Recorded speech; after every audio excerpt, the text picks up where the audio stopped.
স্টলে ছিল সুন্দর সুন্দর চাবির রিং, কানের দুল, মাথার ক্লিপ।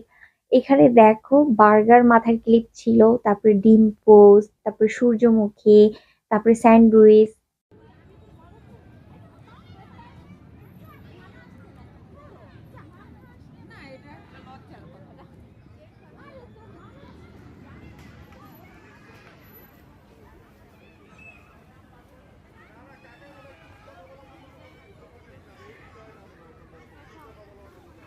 চশমা সহ অসংখ্য ডিজাইনের ছোট বাচ্চাদের মাথার ক্লিপগুলা এই স্টলে ছিল।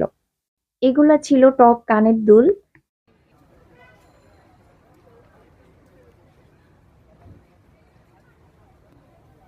এছাড়াও বাচ্চাদের অসংখ্য ডিজাইনের খেলনা কিন্তু এই স্টলগুলোতে ছিল।